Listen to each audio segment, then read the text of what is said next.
It wasn't always like this. Many years ago, I had different ideas about life insurance when I was younger and more foolish.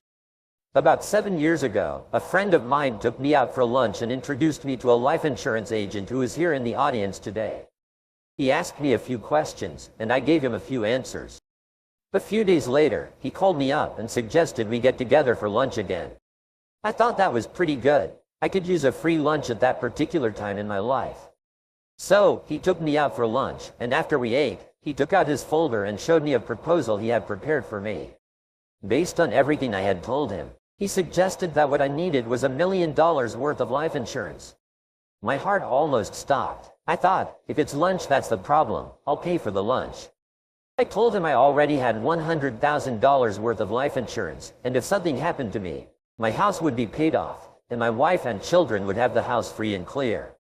However, he explained to me that that wasn't a sufficient answer. He said they would need money for school, food, and other expenses. Despite my objections, he patiently addressed each one, like a skilled boxer countering each punch. Finally, I was still determined I wasn't going to buy it.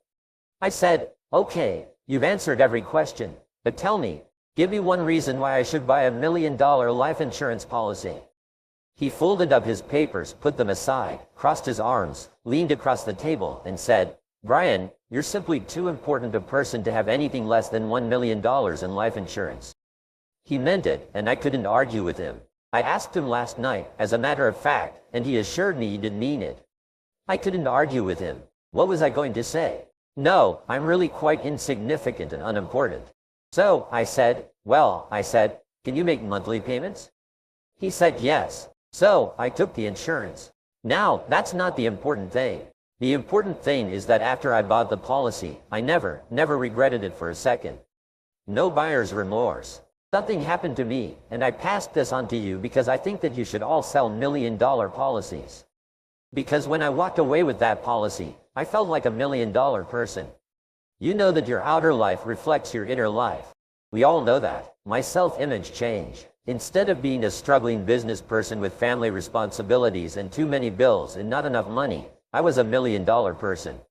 When I signed the loan application, I could put down insurance $1 million, and it made me think differently. If something happened to me, my family could live in style for life. I didn't think that I was worth more dead than alive, but I felt like $1 million person. You know something? Over the years, the inner became the outer, and now I'm $1 million person on the outside as well as on the inside. And I'm sure that being sold that $1 million policy had something to do with it. So, don't sell it for yourself. Sell it for the person. Because there's nothing better than having $1 million policy and walking around knowing you're $1 million person. Now, 3 years later, Gordon came back to me and sold me another $1 million worth of insurance, this time permanent life. It's getting hard. I want to tell you how much I believe in this industry. Last night, I just paid the deposit check for $2 million more of life insurance. I believe in life insurance anyway. Did you ever stop and ask yourself why is it that some people are more successful than others? Why is it some people make more money, live longer, have better relationships, while the great mass of men, as Thoreau said, live lives of quiet desperation? When I was 15, I set out on a lifelong journey to find the answer to that question. Why are some people more successful than others? You see, when I was growing up, my family never seemed to have enough money. My parents grew up during the Depression, and I heard the same things over and over again throughout my childhood. We can't afford it. We can't afford it. We can't afford it. I don't know if you heard that when you were growing up. It seemed to be the national anthem. I was not a great student. I graduated from high school when I was 18. I say graduated because that's what happened. I graduated in the half of the class that made the top half possible. There are a lot of people out here in the same half. The person in front of me on stage and the person in back of me received diplomas, and I got a leaving certificate. When you open it up, it says goodbye in more than 80 countries on 6 continents. And that's what they meant. Goodbye, don't ever come back. Since then, I've traveled and worked. I've sailed on all the great oceans. I've been around the world 2 or 3 times. I became fluent in French, German, and Spanish, as well as learning to get along in several other languages. When you need to eat, you learn. Anyway, I started off as poor as I could be, searching for the secrets of success. And over the years, I've read and studied for over 30,000 hours in business, economics, psychology, philosophy, religion, metaphysics, and history to find the secrets of success. And I'm happy to say that I eventually found the answers I was looking for. Today, I live in a $1 million house on a golf course in Southern California, and I have business interests in 9 countries. Today, I know, and I've proven, that success in any field, including this field, is as predictable as the sun rising in the east and setting in the west. And my purpose in speaking with you today is to share with you some of the most important things I've ever learned. However, as Aristotle once said, you can't teach a person something that they don't already know. You're already high achievers and great successes in your careers. You're already the cream of your profession. So many of you already know what we're going to talk about, and the rest of you will recognize these principles as soon as you hear them. About 5 years ago, I met a wise and wealthy man who had spent his entire life studying success, and he reached a clear conclusion concerning the reason for success in life, and especially in business. He's dead, but I'll never forget what he told me because I immediately recognized that he put the finger on my reason for success, and yours, as we'll talk about in a minute. He said the key to success was to set a goal and then to stay with it until you achieve success in at least one important thing. He said that your subconscious mind will then accept that success experience and store it as a pattern, like a template. And then, from then on, your subconscious will drive you and direct you and guide you to repeat the pattern of success in other things that you attempt. Another way of saying it is that nothing succeeds like success. Psychologists have demonstrated that achievement brings you a natural high. Once you've experienced your first great success, and not only you unconsciously programmed to repeat it, but nothing else will ever give you the same wonderful sense of satisfaction. And I learned the truth of this idea many years ago when I first started traveling. I spent 8 years traveling around the world, and in many ways, a trip or a journey is a metaphor for life. My first big trip was that and much, much more. It had such an enormous impact on me that I've never really gotten over it. My whole life has been different as a result of what I call the Sahara crossing. Let me tell you about it. When I was 18, 3 friends and I decided we'd go off and see the world. We were well out of high school and were laboring in sawmills on the West Coast. This was in 1963, and a lot of our friends were heading for Europe to travel around with backpacks. So, we decided to do something different. Nobody else was going to Africa, so we decided we'd go to Africa. Of course, it never occurred to us to ask why it was that no one else was going. And that was our first mistake. After working and saving for a year, the 4 of us piled into an old 1946 Chevy and drove out of Vancouver, bound for Montreal via Toronto. Actually, we just passed a couple of blocks from here on our way on that trip. It was late at night when we left. It was pouring rain. We were all 20 years old, and we were off to see the world. Anyway, I learned later that almost every great venture begins with an act of faith, like driving into the dark into the unknown. In a way, nature protects us by shielding us from knowledge of the difficulties and obstacles that lie ahead. Because if we really knew all the problems we would face, the setbacks, the suffering, the temporary failure, and the disappointments, many of us would hesitate about ever even starting out at all. Then, our plan was to drive across the country to Montreal, get jobs on ships to work our way across the Atlantic, and then head south across Europe to Africa. Pretty basic plan. However, as it happened, in Montreal, one of the guys decided to give up and go home, so he left us. Well, that left 3. The other 2, after one day of looking for work on the waterfront, decided to quit trying, and to spend their limited savings to pay their way across the Atlantic rather than to work their way. I tried to talk them out of it. I told them that quitting is a habit. If you quit the first time you run into difficulties, you'll always quit when the going gets rough. You will, in effect, establish a pattern for failure rather than a pattern for success. But their minds were made up. So, we split our savings, and they took passage on a ship to England.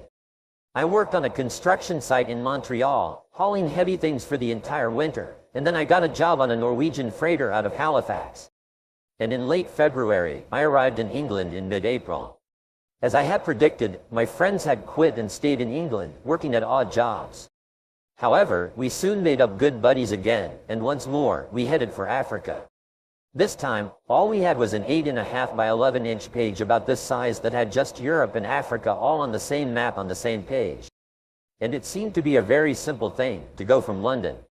The corrected passage, which is up here to Johannesburg, which was down here, and it's just one page, and when we started drew a straight line, and we like, well, oh yes, there was a little orange part right across, sort of a band right through the middle there called the Sahara Desert, but we thought, well, we just whip over that and get down to the green part on the map, there's no problem. This I'm without a word of a lie, this is true. We didn't stop to think that the total distance was about 8,000 miles.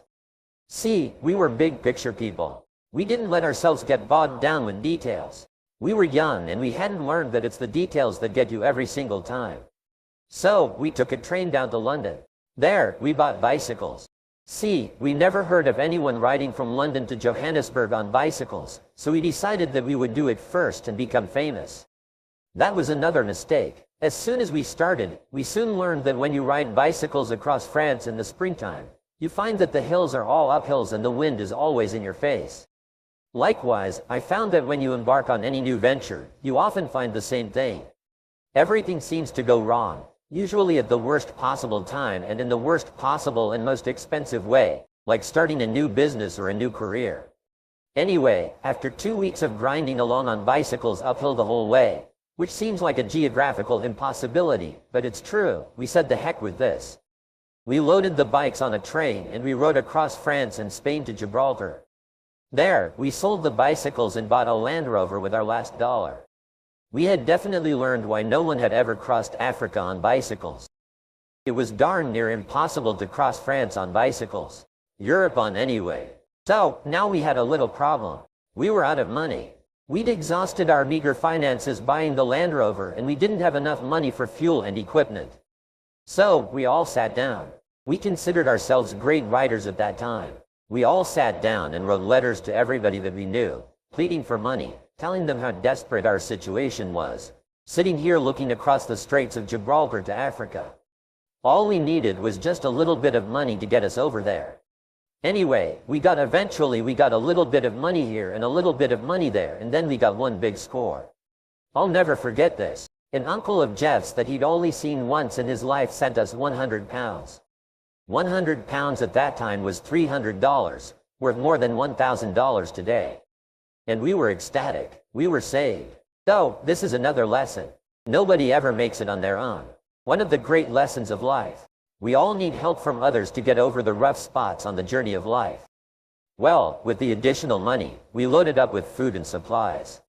We took the ferry over to Tangiers in Morocco, and then we headed out from Tangiers toward the Atlas Mountains and the Sahara, full of excitement, singing as we drove down the road. 20 miles out, the radiator blew up. The Land Rover had never been driven on the open road. It had spent its whole working life tooling around the narrow streets of Gibraltar, and once on the open road, it began to fall apart. The radiator was just the beginning. Over the next 10 days, the steering rods bent and threw the front wheels out of alignment, so the tires blew one by one. We had trouble with the carburetor and the ignition system. We were so poorly equipped. If you can believe it, we didn't even have a jack or a lug wrench. When we got a flat tire, and we got lots of flat tires, we had to sit by the side of the road, patiently sometimes for hours, until somebody came along with the proper tools to help us change the tire. But we pressed on anyway. As we drove deeper into Morocco and over the Atlas Mountains and onto the Sahara Escarpment, we entered into a world that had changed very little in 1,000 years. There were long stretches of barren country roads and an occasional oasis surrounded by primitive farms, which were irrigated from wells and underground rivers. And that began an experience that I still remember quite clearly, and I think you'll be able to relate to this. By this time, I was speaking French fairly well. We could converse with the natives in the occasional small towns that we passed through. And in one town early in our slow, halting trek across Morocco, someone asked us where we were headed, and we told them we were going to cross the Sahara and into Africa. And he said, "Oh no," he said, "you can't do that," he said, "you'll die in the desert." I whipped out my dictionary quickly because I didn't understand the expression.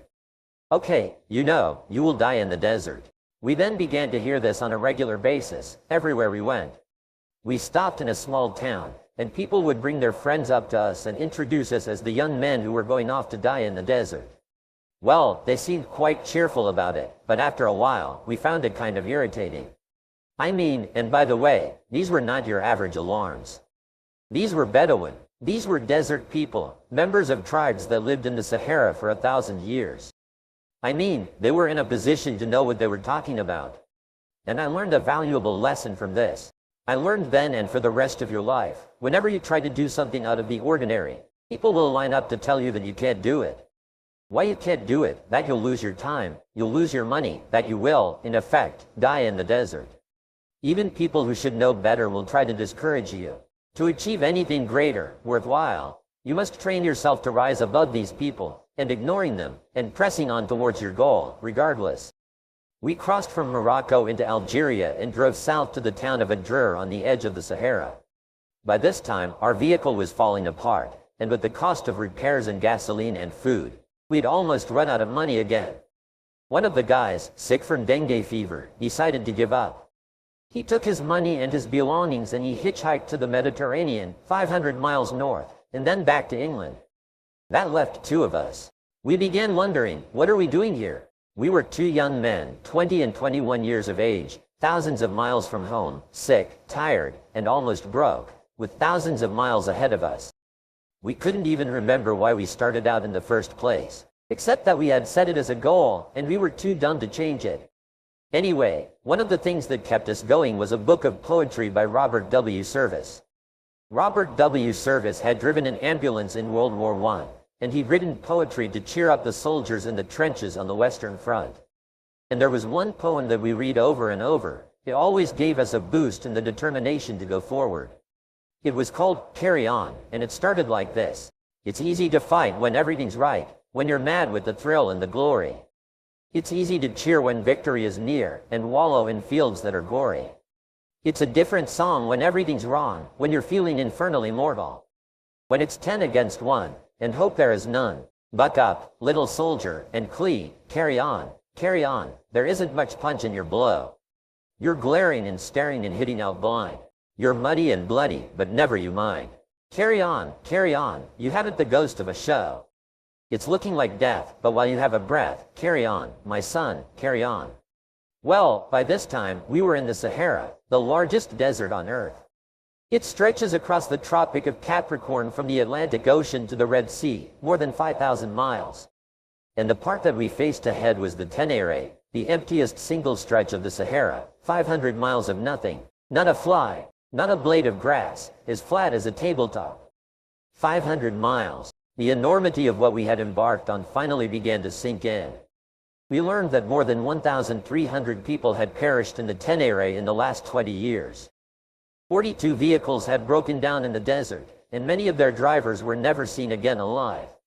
By this time, Jeff and I were once more out of money. All our tires were scraped bald and they needed to be replaced. We needed an additional tank so we could carry enough gas and water for the crossing. We needed tools to do repairs. We needed a jack and a lug wrench so we could change tires. For 3 weeks, we stayed in Adrar. Jeff hitchhiked north to Algiers to wire for more money, more creative writing, while I sold all our supplies except for a bare minimum. With that money, and by stripping abandoned vehicles, I got the Land Rover repaired and properly outfitted with reasonably good tires, a reserve gas tank, proper tools, and supplies for the crossing. It's amazing how enterprising you become when your survival is at stake. By the way, this story took place 24 years ago today. The Sahara Desert in June is hot. How hot is it? It's very hot. It's damn hot. And midday, it reaches 140 degrees Fahrenheit. An exposed man can die of dehydration in less than 20 minutes. When the French ran Algeria, they required travelers to carry 5 gallons of water per person per day for the crossing. That's how much you drank. Because of the heat, you can only travel before 10 a.m. and after 4 p.m. the midday sun is so hot that if you drive, your engine oil boils, it becomes as thin as water, and your vehicle seizes up and it'll never run again. 6 weeks after crossing from Gibraltar, we were ready. Jeff came back with some money from his parents, and the vehicle was in perfect condition for the crossing. We realized that if anything did go wrong and we couldn't fix it, we would most certainly die in the desert.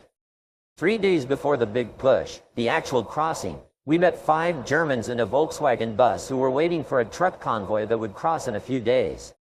They were going to play it safe and cross with a convoy, you know, safety in numbers. We told them we were going, convoy or no convoy, and they decided to cross with us. The Algerian government stamps your passport out of Algeria, 500 miles north of the border. From there on, you're on your own, and they couldn't care less what happens to you. As far as they're concerned, you don't exist anymore. So, we set out, and I remember this clearly. We set out at sunset on a Thursday, following a list which is a French word for track, a very accurate word. A track that led straight south across the desert. We drove through the night. About 50 miles out, our troubles began. The Germans' vehicles sunk in and started to get bogged down in the fine sand that had blown over the track. And it also began to break down mechanically. It started getting sand in the carburetor and everything, and it began to delay us, hour by hour. We had to get across the 500 miles in 2 days or we'd be out of water. So, we pressed on as fast as we could. But over and over, the German vehicle got stuck, and we had to stop and drag it out with our four-wheel drive Land Rover, losing time and using precious fuel. Jeff and I took turns driving the Land Rover while the German vehicle drove parallel with us across the flat wasteland. And we kept ourselves motivated by quoting the poem, "Carry on," back and forth to each other. And the next verse goes like this: "And so, in the strife of the battle of life, it's easy to fight when you're winning. It's easy to slave and starve and be brave when the dawn of success is beginning. But the man who can meet despair and defeat with a cheer, there's the man of God's choosing. The man who can fight to heaven's own height is the man who can fight when he's losing. Carry on, carry on. Things never were looming so black, but show that you haven't a cowardly streak. And though you're unlucky, you never are weak. Carry on, brace up for another attack. It's looking like hell, but you never tell. Carry on, old man, carry on." By morning, we had only made 150 miles, and we were all exhausted and a bit tense. There was an abandoned army fort in the middle of the desert, and we had hoped to shelter there from the midday sun in one of the empty buildings. And now it was too late. The sun had begun its implacable climb up the eastern sky. Still, we hurried on. Fortunately, you couldn't get lost crossing the Sahara in the daytime. The track across the desert is marked by 55-gallon oil drums located every 5 kilometers, which is exactly the curve of the Earth's surface. You can always see 2 oil barrels, the one you've just passed and the one you're heading for. So, all you have to do to cross the biggest desert on Earth is to take in 1 oil barrel at a time. Of course, traveling at night, if you wander from the track, you can get lost in the desert and drive until you run out of gas. And many people have died that way. As we approached each oil barrel, it was really neat. As we approached each oil barrel, we'd come parallel with it. The next oil barrel would just pop up on the horizon. And as we would pass this oil barrel, the one behind us would fall off the horizon as though it had been shot in a shooting gallery. Really neat. So, in the years since then, I found that you can achieve almost any goal you set for yourself if you simply take in 1 oil barrel, 1 step at a time. Yes, if you go as far as you can see, you will then see far enough to go further. Now, the sun really became the enemy. It sat on the horizon like a big evil yellow cat, and then it began to rise inexorably, getting hotter and hotter as we raced south. The temperature grew hotter and hotter. Finally, at 9:30 a.m., it reached 110 degrees Fahrenheit, and the vehicles began coughing and stalling. We signaled between the 2 vehicles and agreed to stop and wait out the heat right there in the middle of that 25,000 square mile parking lot. You never felt so small in your entire life. I'll never forget that day. Hour after hour, we sat in our vehicles, prostrate from the pounding heat of the sun that reached 140 degrees Fahrenheit by noon and seemed to hang there forever. We drank quart after quart of water, our throats going bone dry minutes after gulping down a full canteen. It was worse outside, so we just stayed in the vehicles and suffered hour after hour. Finally, as the afternoon wore on, the temperature slowly began to fall. By 4 p.m., it was down to 105 degrees. When it finally got below 100 degrees at 5 p.m., we started on. But now, we were racing the clock. We only made about 200 miles in the last almost 24 hours, and we still had 300 miles to go. There was a small oasis and army post on the other side of the Tenere, and we knew we had to get there before the midday sun caught us again. We hadn't slept since Thursday morning. It was now Friday evening. We pushed on over the desert, but the Germans' vehicle kept breaking down. All night, exhausted, we worked to get the Volkswagen bus with the Germans across to the other side. We were both desperate and scared. We knew that we could not last another day. Our water was almost gone. When the sun rose slowly on Saturday morning, we were still struggling with the Germans' vehicle. Finally, at 9 a.m., with 20 miles to go, their vehicle broke down for the last time. We quickly abandoned it. We loaded the 5 Germans in the back of the Land Rover and headed for the fort and the oasis. An oasis, by the way, is a place where there's one well with a bucket. That's an oasis. It was further than we thought, but we made it just before the heat forced us to stop. We were all aware of how close we had come to actually dying in the desert. Those Arabs knew what they were talking about. So, we sat out the heat that day in a native hut near the fort. And then we went back that evening and towed the Volkswagen bus into the army post. We had done it. We were over the Sahara. We hadn't slept for 2.5 days, but we had made it. I won't go into the details of what happened on the rest of our trip across Africa, except to say that we did finally get to Johannesburg 2 or 3 months later. I won't trouble you with how we had to cross 2 countries illegally with the police and the army on orders to shoot to kill if they saw us. And I won't go into how we were almost killed under the boots and rifle butts of a mob of soldiers in the Congo. That was another close one. And I won't talk here about the experience of meeting and working with Dr. Albert Schweitzer in his hospital village in Lamborghini. Now, I'll wrap up this story here by telling you what I learned about life and success in the Sahara crossing. Here are 7 rules you can apply to any challenge that you face in achieving anything you desire. Rule number 1. The most important key to achieving great success is to decide upon your goal and then launch. Get started. Take action. Do something. Move. A study at Babson College concluded that the act of taking the first step is what separates the winners from the losers. We set out at the age of 20 with $300 each to cross 3 continents and travel 177,000 miles from Vancouver on the west coast to Johannesburg in southern Africa. And we made it in just under 12 months. But the most important step was the first one. All the rest followed from that. Number 2. Once you've launched towards your goal, never consider the possibility of failure. The Germans have a saying, immer vorwärts, nie zurück. And it means, always forward, never backward. Never consider the possibility of failure. Every person here is here because they refused to quit when the going got rough. Your ability to persist in the face of setbacks and disappointments is vital to all great achievement. And it's always a decision that you make. It's not the external environment.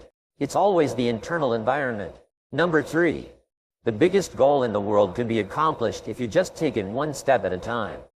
Thomas Carlyle once wrote that our great business is not to see what lies dimly at a distance, but to do what lies clearly at hand. The only time you will ever have is now. If you live every day, every hour the best you can, the rest will take care of itself. As the Bible says, sufficient unto the day are the cares thereof. Number 4. Watch out for the naysayers. The negative people around you are always telling you that you'll die in the desert. Get around positive people. Get around winners, like people in this room. Fly with the eagles, and refuse to listen to objections and reasons why you can't succeed. Someone once said that if every possible objection must first be overcome, nothing will ever get done. And truer words were never spoken. Number 5. Welcome obstacles and difficulty as valuable and inevitable steps on the ladder of success. Remember, the difficulties come not to obstruct, but to instruct.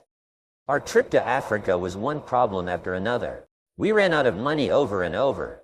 We strained every muscle of our bodies trying to ride bicycles across France and Spain. Our Land Rover broke down again and again. We suffered from disease and heat stroke and exhaustion. But when it was time, we were ready for the Sahara crossing. In retrospect, we saw clearly that without the lessons that we had learned from our mistakes, we would have surely died in the desert. And when you look back on any achievement, you will find it was preceded by many difficulties and many lessons. They are the price that you pay for your success, and no success is possible without them. Number 6. Be clear about your goal, but be flexible about the process of achieving it. Be willing to change, to try something new. Keep your mind open and fluid and flexible. Be willing to accept feedback from your environment and correct your course. This is a key quality of peak performers. They're not rigid, they're flexible. Remember, it's not what you have, but what you do with what you have that separates winners from losers. It's not what happens to you, but how you respond to what happens to you that counts in the final analysis. Your response to the adversity of life is the real measure of who you are and what you're made of. The Greek philosopher Epictetus once wrote, "It's not what happens to you, but how you interpret what happens to you." It's not the events of your life that determine how you feel and act, but rather the way that you interpret and evaluate your life experiences. And this is a decision that you make every moment of every day. Number 7. Above all, never give up. Never give up. Never give up. If you are going through hell, keep going. You might be just 1 inch from success. Many of the failures in life are people who did not realize how close they were to success when they gave up.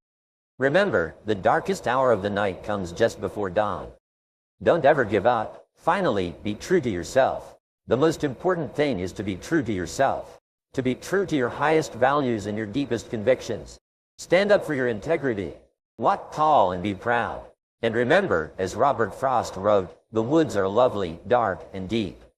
But I have promises to keep, and miles to go before I sleep, and miles to go before I sleep. Carry on, never give up. There isn't much punch in your blow. You're gritty and gritty and gritty, so carry on, carry on, carry on. When you discover who you truly are and encounter adversity, remember rule number 7. Nobody does it alone. Throughout our journey across Africa, people offered us assistance, advice, food, and even money. But above all, they bestowed upon us warmth, kindness, and generosity. In the end, it's the connections we make, those we live, laugh, and love with, that we cherish the most. Don't hesitate to seek help from others. It signifies strength, courage, and character. Similarly, don't hold back from extending your hand to others generously. It demonstrates care, compassion, and true greatness. The Sahara story holds significance for me because it instilled a belief that there's nothing I cannot achieve. Despite taking years to realize it, I felt destined for success, programmed for life. And I share this story because I believe everyone has their own Sahara to traverse, perhaps even multiple. Many of you are facing your own challenges right now. Everyone experiences their personal struggles, their moments of darkness. But it's through confronting life's trials with courage and determination that we ascend closer to our aspirations. Allow me to leave you with the final verse of, "Carry on. Some may wander in the deserts of doubt, while others dwell in negativity. Some pursue piety for the promise of heaven. Yet, the true essence of living lies in laboring earnestly, giving our best, and helping others along the way." Embrace life's challenges with a song in your heart, for therein lies the real sunshine of existence. Fight the good fight, believe in your purpose, and greet each day with enthusiasm. Let the world be better because of your presence. And when your time comes, let your legacy be to carry on. Ladies and gentlemen, resolve to persevere through whatever life presents you. With this determination, nothing can impede you from realizing the greatness for which you were destined. Thank you.